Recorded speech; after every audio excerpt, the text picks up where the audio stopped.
Welcome to the Monopoly Report. The Monopoly Report is dedicated to chronicling and analyzing the impact of antitrust and other regulations on the global advertising economy. I'm Alan Chapell.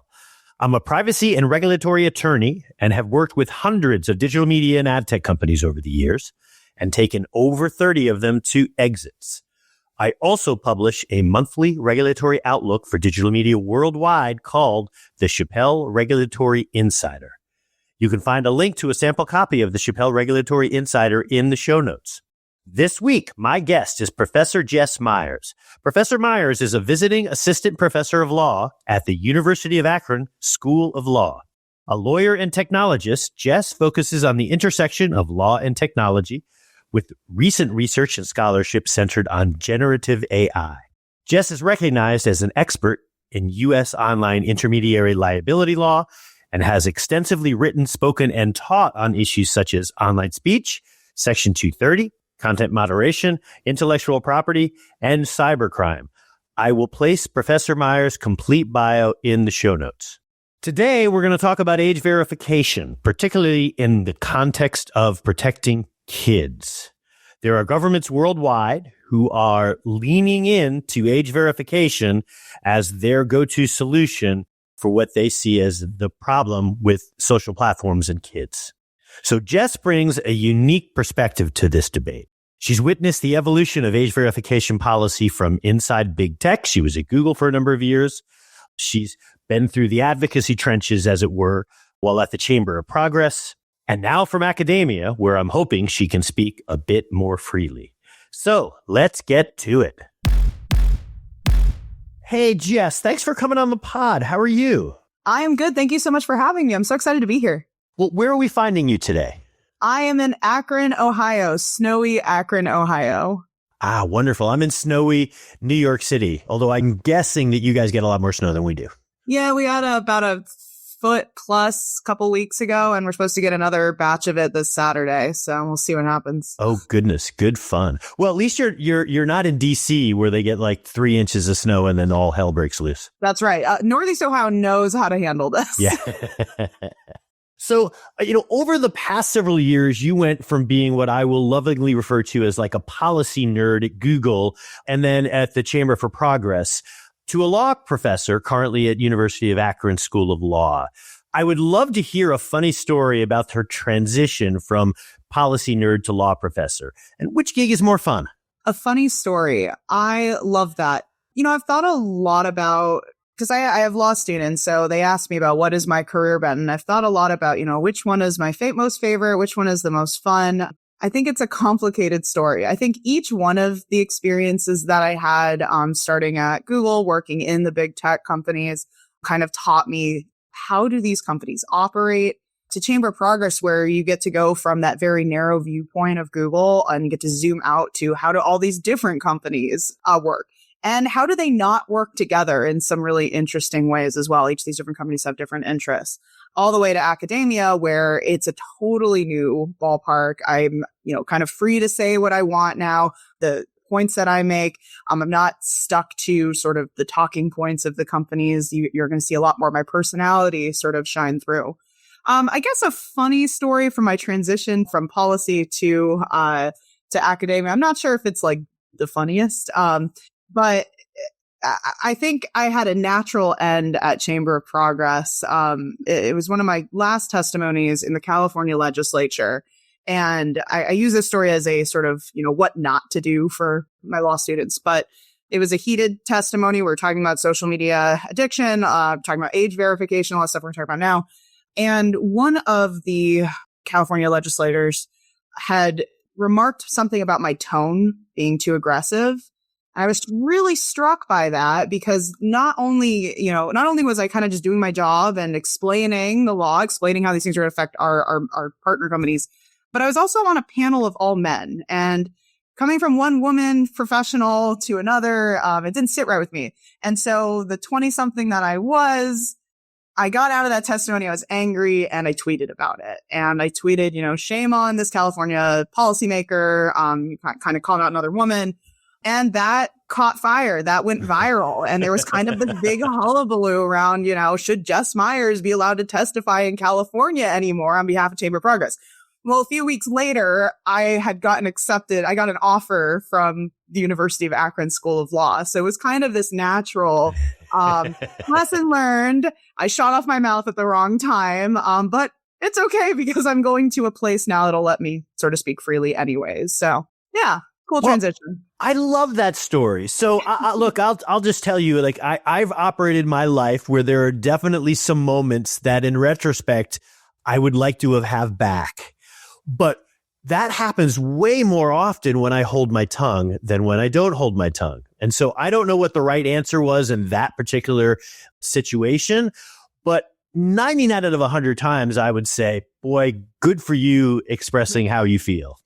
That's been the story of my entire career. And it's kind of what it's kind of the reason why, going back to your question about like what is most fun, I think being an academic is the right place for me because my career has always been just an interesting history of points when I have had something to say and I've either said it and it may have shot me in the foot in some ways, or I have completely self-censored and held back and I've regretted those moments. And in academia, you kind of get that sweet spot.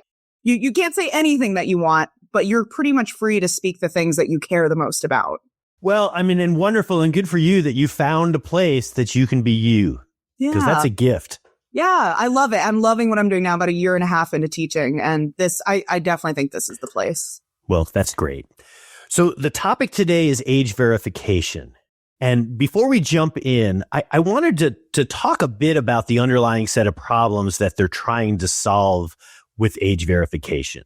Because these types of discussions often get grounded in platitudes, like, and I'm using air quotes here, like, we must protect the kids, which are kind of unhelpful. And so I'm going to share a few top level thoughts and I'm going to let you agree or disagree because in my view, and I come at this as someone who is adjacent to age verification, but it isn't really what I'm doing every day. But the first thing that comes to my mind, and this is just a Captain Obvious statement, but like kids are different than adults. Their brains are different. Their ability to process information is different. Their susceptibility to bad influence is different. We can agree on that, right? I'm not trying to, I guess I am leading the witness a bit, but like. No, absolutely. I think that's an incredibly important point. It's a point that I make to my students too. It's why they need to be careful about how much of the content that they're consuming every day. They need to be good stewards of that content they're consuming. I completely agree. With undeveloped brains, children are very different from adults in a lot of really important ways. And I love what you just said, because you're sort of leading me to my second point. It was that the social platform and then increasingly AI tech have an ability to impact children's brains. And for better or worse, kids are often left unsupervised with that tech. And so that creates its own, I think, set of challenges. And like the best parent in the world, I've got my kid on who's 6 on, Khan Academy, which I think is safe. But every once in a while, we find that she's onto something that like she figured out how to get us to pay for that we didn't realize we paid for. Now, that's not the end of the world, I suppose, but like it's really hard to be standing over them all the time. It's really hard to be a parent. I'm not a parent. I have the most admiration and respect for parents, especially in today's digital world. So I agree with you there. It's hard to be a parent. It's hard to monitor your kids, and you can't do it at all times online. So we're at the point now where there is at least some credible evidence that these platform tools are causing harm to kids. Fair statement? Or is that making you a little uneasy? I think it's a complicated statement. So I do, just to give a little bit of my background here, where I'm coming from this. One of the pieces of work that I'm currently working on is actually around the youth suicide public health crisis. And what I've been finding from that research, especially with regards to social media, is that when it comes to the types of harms that we're discussing, whether that be, if you look at sort of the underlying, you have to unpack what are the underlying harms, right? So is it that kids are developing sort of mental health challenges like depression and anxiety? There's this discussion about quote unquote addiction, which social media addiction doesn't really find a place anywhere in the DSM-5, for example, but it has some analogy to some of the issues we've talked about with, say, online gambling or just regular, gambling addiction as well. And so I think it's important to figure out sort of what the harms are that we're trying to attribute technology to, and unpack those harms, because at least in the case of suicide, we'll take that as a case study.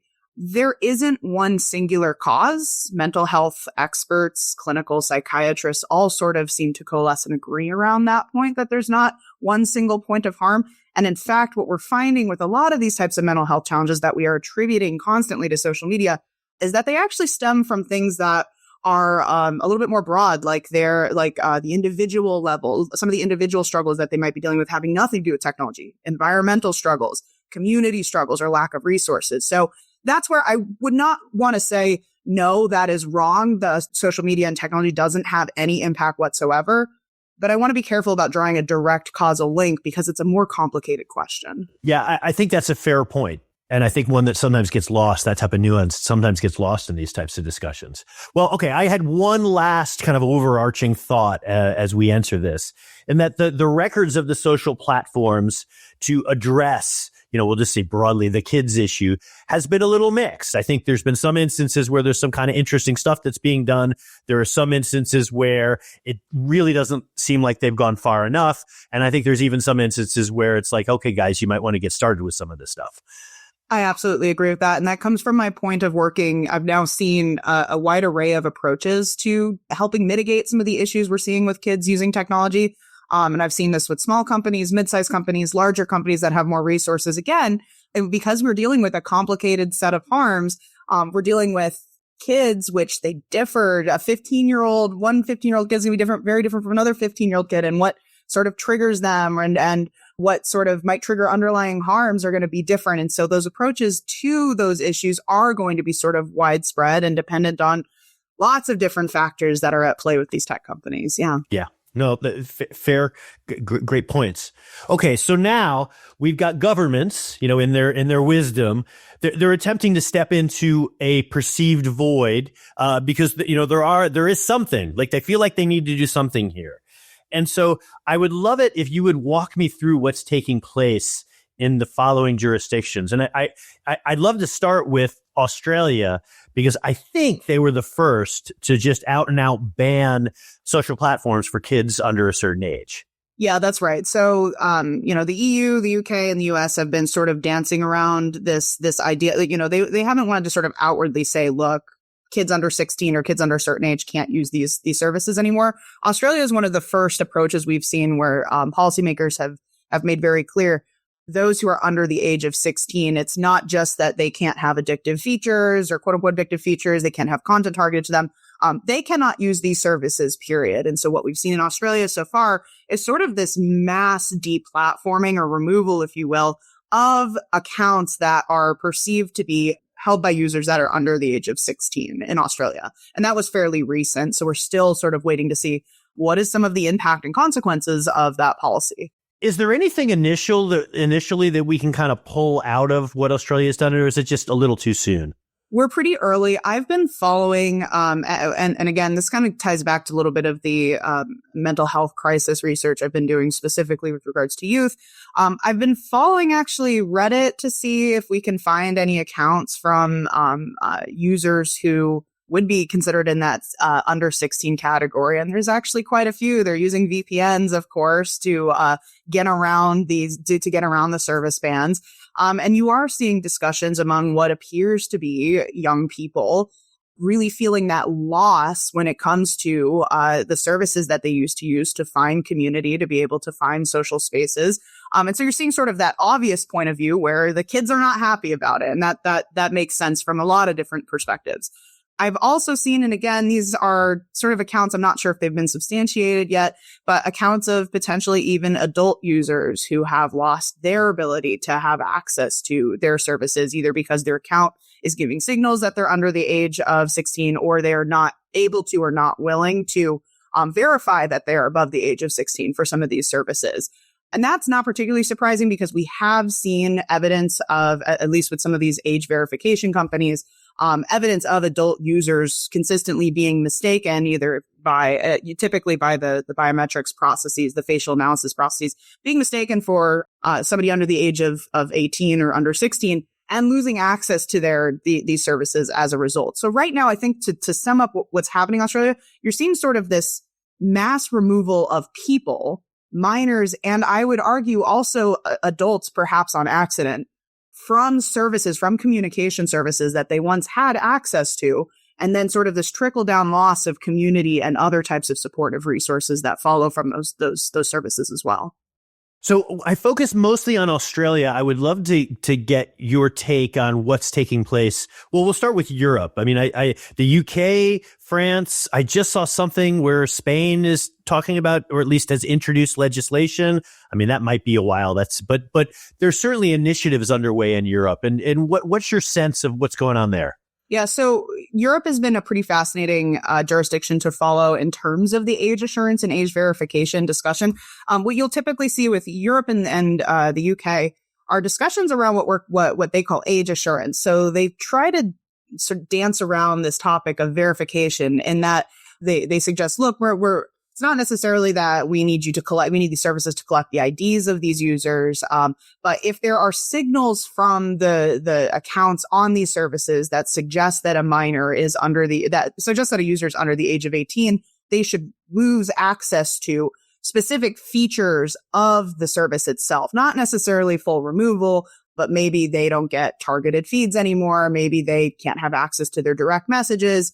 Maybe they don't have access to certain types of content as well. Or I think in the case of some of these services that are directly targeted at minors or that host minors in communal spaces online, even discussions around how do we segregate those minors such that, we're only keeping 15-year-olds in a 15-year-old chat and ensuring that adults can't access that community as well. And what you're actually seeing is this sort of complex set of guidelines for the companies around age assurance, how to accurately do age assurance, has in some ways read to the online companies, well, it might just be easier for us to age gate minors entirely from our services.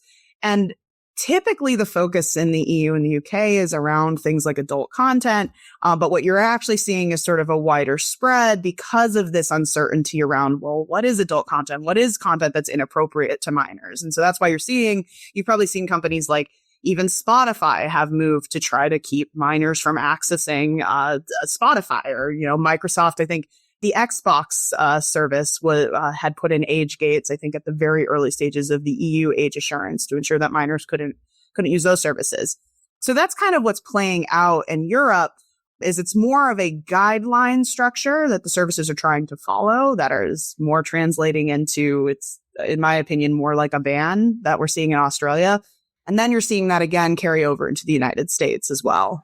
Yeah, and let's talk about the U.S. because it strikes me that all of this just runs headlong into First Amendment concerns, no? Absolutely. There's sort of several concerns, and we've seen a few. We've seen a couple big legal developments. One big one this past summer in the Supreme Court that speaks directly to some of the age verification concerns.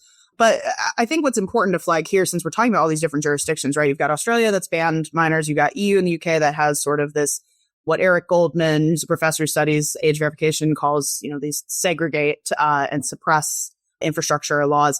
And then you have the US that's sort of dancing around the EU and the UK approaches as well.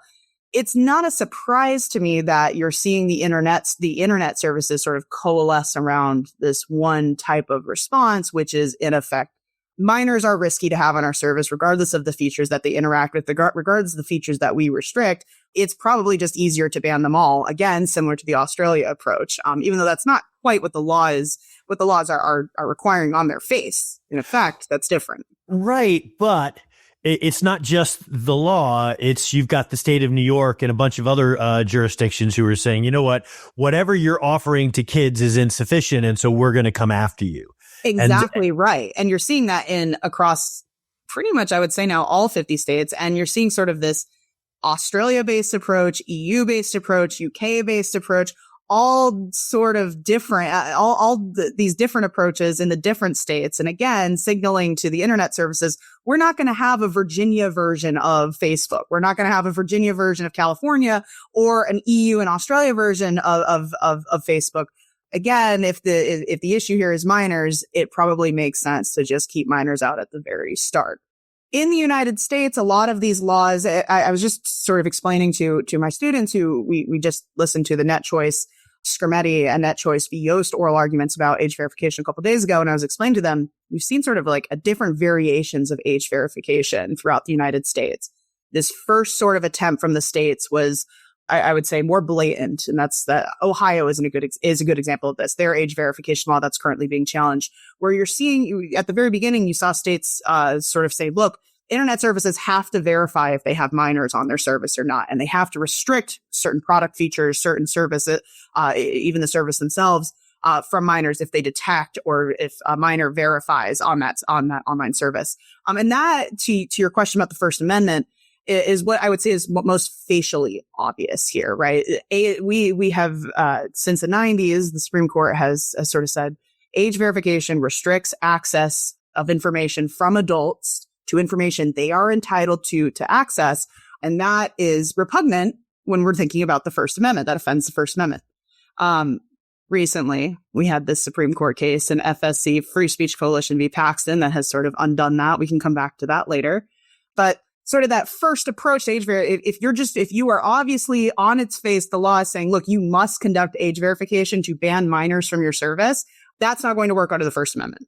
So we've sort of seen from that, lawmakers had learned, because they were losing these cases, they were not able to get these laws through. They sort of learned, all right, well, we have to sort of hide this age verification approach in our second variation of age verification law. So they take sort of this new attempt. And that's what you're actually seeing today, is more of a mirroring of what's happening in the EU and the UK, where the law itself may not say on its face, you must conduct age verification, but it might say something like, you cannot have content targeting features available for minors on your service.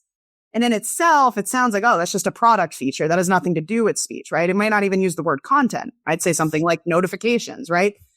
That feels like to courts and to lawmakers, some courts, less of a First Amendment issue, but all it's doing is obfuscating what they were trying to do in the first variation of age verification. So that's where we are at currently in the age verification landscape.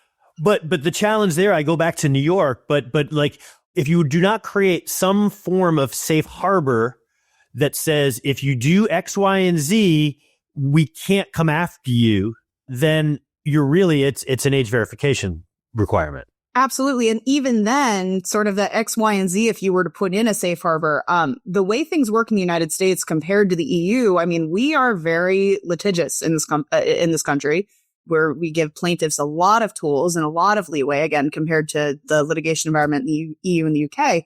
And so what it essentially says is, you can't get this wrong, services. If you try to frame this as, you don't have to take their ID and you don't have to take their biometrics, but you better make sure that your account signals, if it signals it's a minor, that, they get removed. Well, what about accounts that just don't signal as minors, right? And they get that wrong and they let those accounts sort of stay on the service in violation of these laws. That doesn't work. That doesn't sort of support that. You can't get it wrong. So it always sort of falls back into, well, we need to verify. And there's only a couple ways to really verify that every single user on your service is of age. And that's really what strikes me, is that almost everywhere, the path eventually, the U.S., because of the First Amendment and some other considerations, is perhaps a little more circuitous, but the road is leading to age verification. And I know that you have a pretty strong opinion on, what the problems of age verification are. And I would love it if you would share it with my audience. To take us back to what we saw in the summer with the Supreme Court, I think it's really important that we sort of flesh out what the burdens of age verification are here. Because I think the Supreme Court, in that Free Speech Coalition v. Paxton case, which had to do with age verification, mandatory age verification in Texas for any services that offered, where I think it was like 1/3 of the content they offer is pornographic content, adult content. The Supreme Court in that case had really overlooked the burdens of age verification and really sort of almost sidestepped the First Amendment analysis and said, well, it's okay if adults have to experience some friction to access speech that would not be legally accessible to minors. And so it sort of left this open question for us. Well, what are the burdens that adults experience? What are sort of the harms that adults experience with age verification? Well, there's a lot. For starters, anonymous speech is incredibly important, especially online, especially when we're talking about not just things like access to pornography that are already very sensitive. Folks are going to be much, much less willing to probably tie their identities to the type of porn that they consume.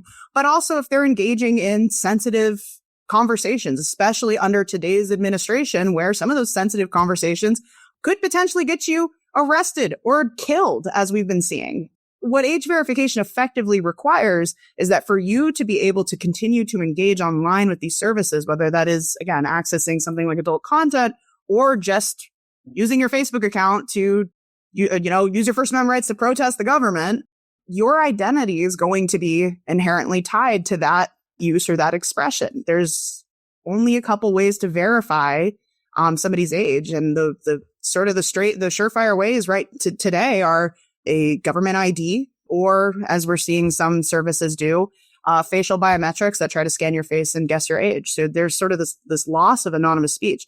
The other big issue that I'm particularly concerned about, we are effectively creating, and I find this ironic because, these age verification laws are bred out of this sort of angst against the technology companies. Technology companies are evil. They are doing terrible things to our brains, right? They're awful for kids. And yet we're telling the technology companies to consume more information about children. They're going to have sort of these honeypots of kids that are accessing their services, kids' identification data, potentially their biometric data. And the reality is that information is a massive target for hackers. We saw, if I can give you an example, right, the T app, which is a dating app for women.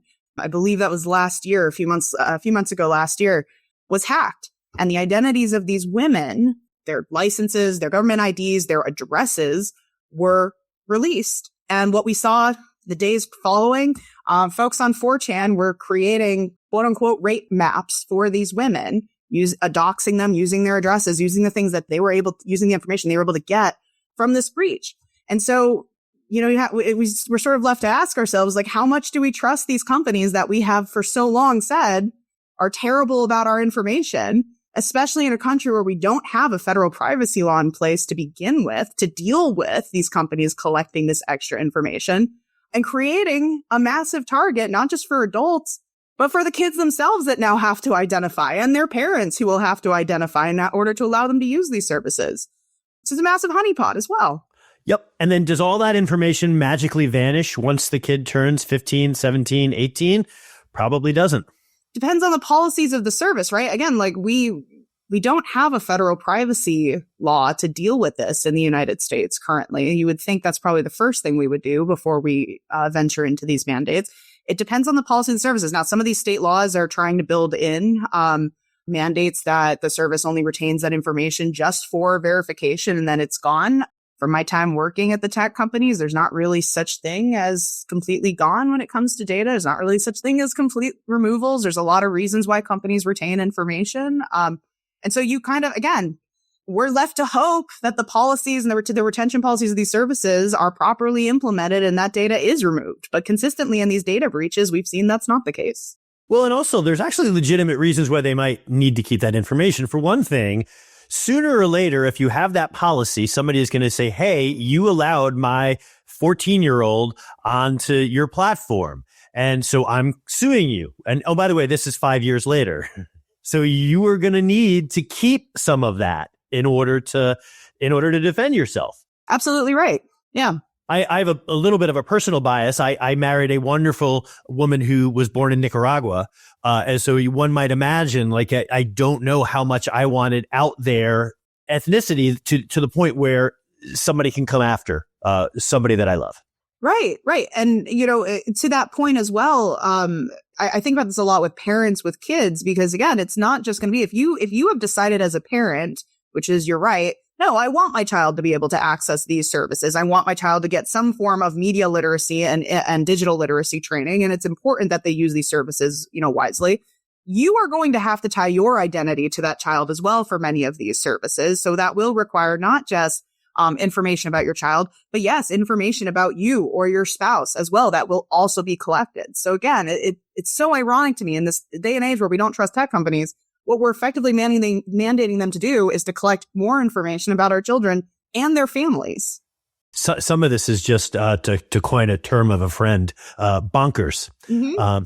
I So, agree. okay. So, all right, let's say that age verification to the point where like you're turning over government IDs is off the table. What about, some things that are maybe a little softer than that? Are those potential solutions? Is it like what TikTok is doing? What they're calling the human safety net, where they've got some criteria where they can make a reasonable guess around how old somebody is. Like, what are the challenges about that approach? Yeah, a couple things. So it kind of goes back to the first point I was making with regards to the differences in litigation regimes and differences in our laws compared to the United States. And let's take the EU, for example, right? A guideline-based structure in the EU works a little bit better than in the United States, where at the end of the day, the question is going to be, depending on how the law is written, did you allow a minor account on your service or not?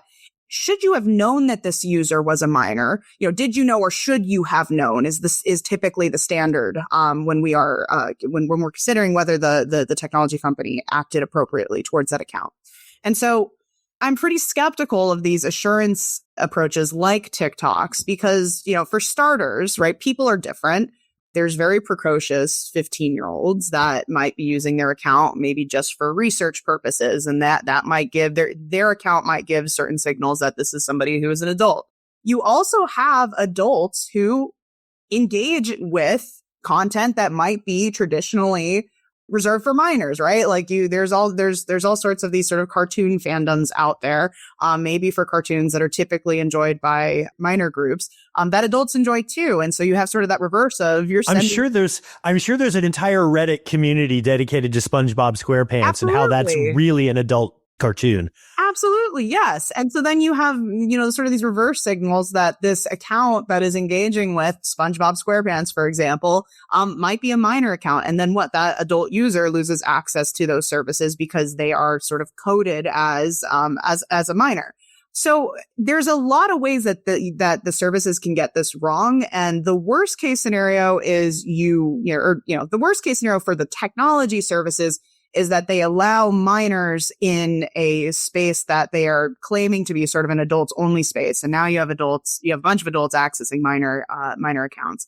That's wrong. I mean, that is probably the worst case scenario is they get it wrong and they will be legally responsible for that as a result.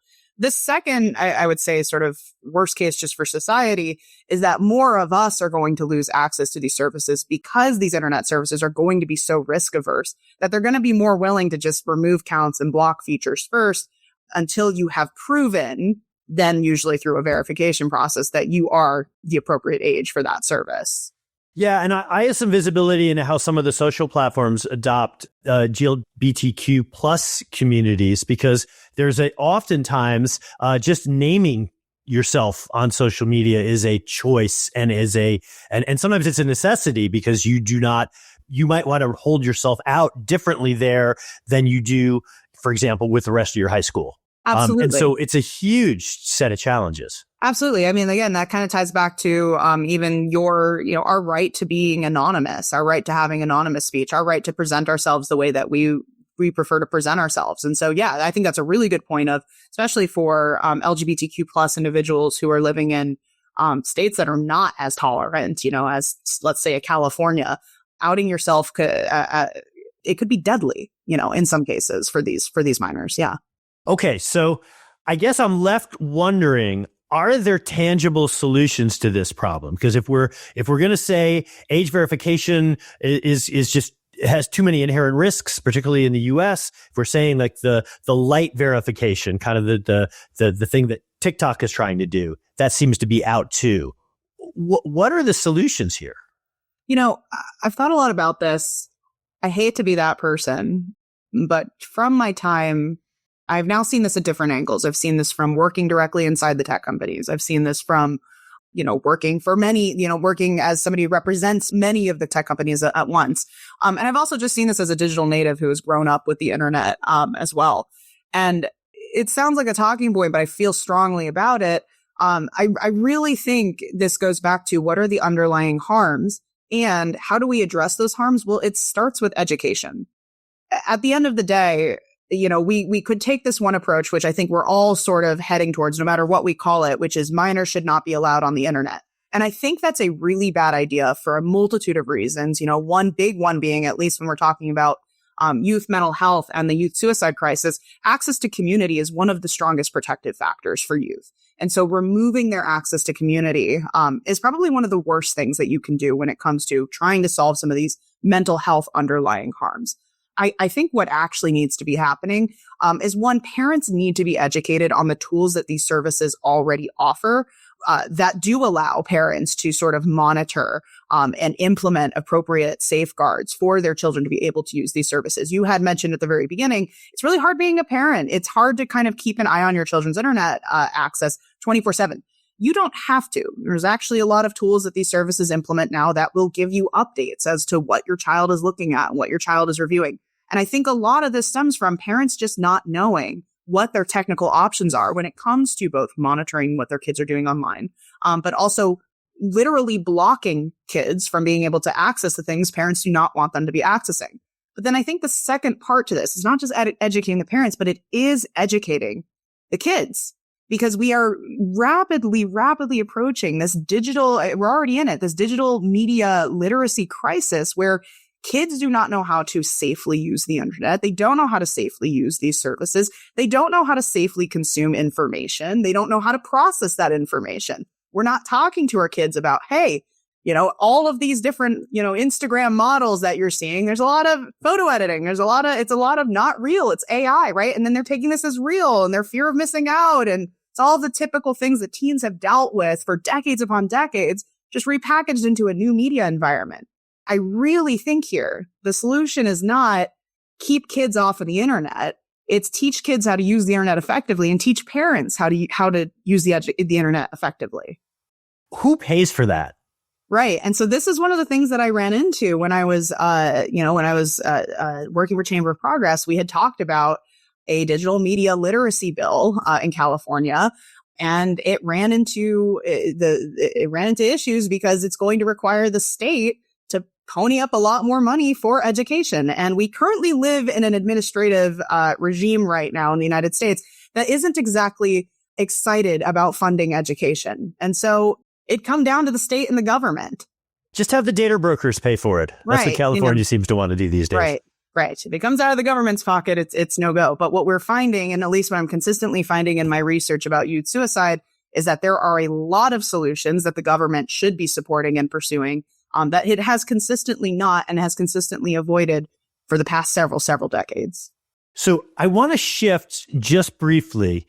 My audience is in the ad space. They're digital media nerds. And so they're probably excited to be informed about these issues because they're important, as parents, as digital citizens. But there's always the thing in the back of their mind going, okay, well, how is this impacting my ability to close business? So I want to just drive this home from an ads perspective.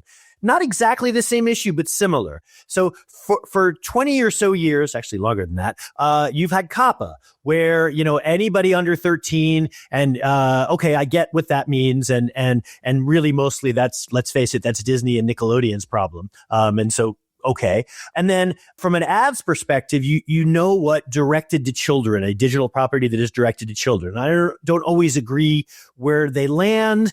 Angry Birds I thought was kind of a weird designation, but all right, fine. I get that. And it's also been 20 years, so we're reasonably comfortable with that. What happens when that turns from 13 to 16 to 18, where now you've got states who are saying, well, knew or should have known that this was going to be a kid. And I'm talking people who are really just collecting pseudonymous info. I'd love to get your reaction and your thoughts about how that sort of matriculates as an issue. Yeah, I think that's a really good point. I'm not exactly an expert on the ad space, so I'm actually gonna be really curious about your thoughts on this. But I think given that it is becoming more and more nebulous, we don't have as obvious of a directed to somebody under the age of 13. We are getting sort of these age clusters in different states. We're even stepping back from directed at, and some of the language is just around could be harmful to a minor. And again, that's even more nebulous even than directed at. I like your Angry Birds model, right? Because anything could be harmful to any kind of minor, to any kind of adult too. And so I think, again, you're seeing this tension between, at least when it comes to the advertising companies and the online services, and the app stores and anyone else in this sort of content hosting stack, if you will. Whose responsibility is this? Is it the responsibility of the advertisers to understand what service they're on and what kinds of ads are appropriate for them to be serving? Or is it the responsibility of the actual internet service itself, like Facebook, like Instagram, to sort of be the gatekeepers to say, well, we do not have minors on this service. And then that doesn't fall into the ad, anything that comes from the ad companies will be fine because we are sort of verifying we don't have minors on the service. Is it the app stores who, also have sort of this gatekeeping ability to say, look, if your online service like Instagram is not following the laws of, say, New York or Florida or Texas, should we be allowing you to be downloaded and offered by our app store service? So I think you're going to see this sort of anxiety up and down the stack of who is the gatekeeper here? Who is legally liable? Who is actually in charge of this? And what we saw with, just to make an analogy, what we saw with how advertisers reacted to Elon Musk taking over Twitter, now X, advertisers are typically in the media, in the history of media, pretty risk averse. And so they're more likely to remove themselves. And so, it's kind of an existential crisis for the entire industry. They also have very short memories. They because do. I would love to see the list, not of the advertisers who left, but for the percentage of the advertisers who left, who came back within, 3 months. Absolutely. I think that's absolutely right. Right. And so is there going to be a point in time where, okay, now we feel like the service is quote unquote safe and it's only sort of, the only types of users are the ones that are within compliance of whichever state law that you're in. Will they come back? Right. And then again, this also sort of points to this sort of existential issue for the industry of which state law should control here, because I imagine advertisers and again, the internet services are not going to want to have 50 different versions of ads that are acceptable on their services for a specific type of audience. And so is Texas's age verification law the most restrictive? Okay, we're going to all coalesce around Texas's age restriction law. Yeah. And one thing that strikes me just within the context of the ad space is you've got the smart TV environment, and that is a very fertile ground now for advertising. But you've got the additional challenge of, people tend to watch those things as a family. And so it's difficult to necessarily know at any one time who's actually watching the program. And then if you treat the smart TV company, and boy, they're under a lot of focus right now in Texas and in California and in the European Union regarding the data that they're collecting pursuant to shows. But in any event, if you deputize them as the gatekeepers, you're running into the same age verification set of challenges. Absolutely. And then you'll see it again in the internet context where it's the parent that has provided their identity information to allow their children to use the service. Okay. Is the advertiser targeting to the parent or are they targeting to the child that's clearly using the account? Right. I would not want to be an advertiser today. Yeah. I think the ad space is heading into a very challenging period over the next couple of years. And on the one hand, it'll be kind of be fun as somebody who's been in this space for a while to see it evolve. But there's going to be a lot of pain. Absolutely. I agree. Professor Jess Miers, where can people find you?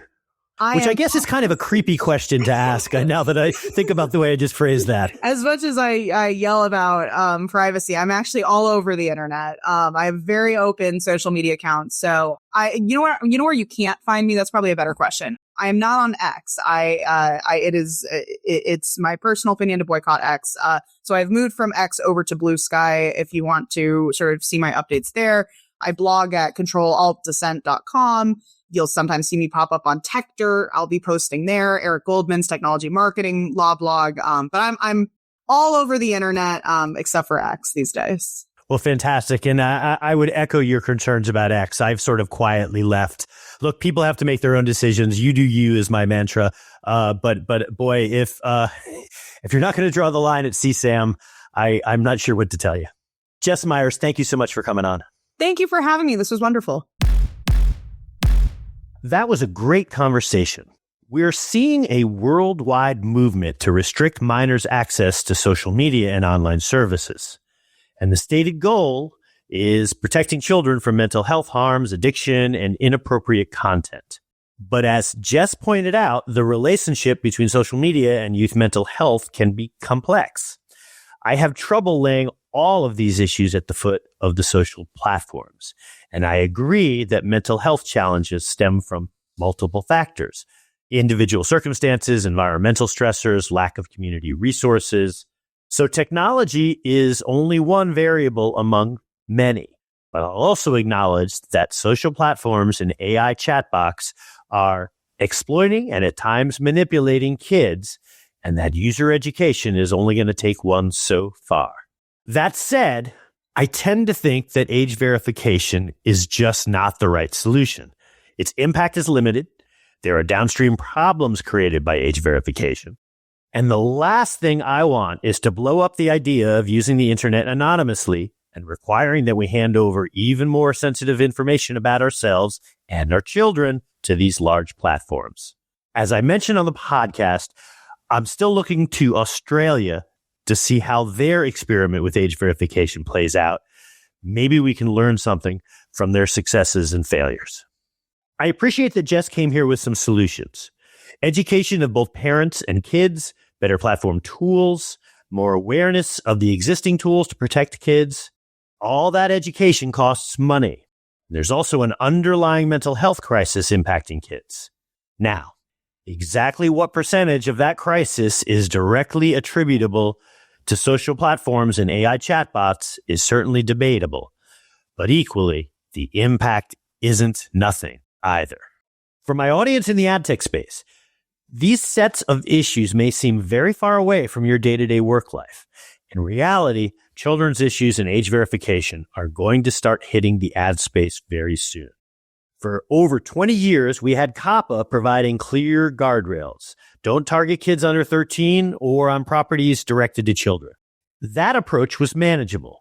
But what happens when the age threshold jumps to 16 or 18 and the standard shifts from directed to children to a know or should have known standard? The ad tech world will need to come up with solutions for those questions pretty soon. We'll have more focus on that on the podcast over the next couple of months. Meanwhile, we've got a bunch of other fantastic guests coming up on the Monopoly Report podcast over the next few weeks. Please subscribe to the show at monopolyreportpod.com or on Spotify, Apple, YouTube, or wherever you listen to your podcasts. And thanks for listening.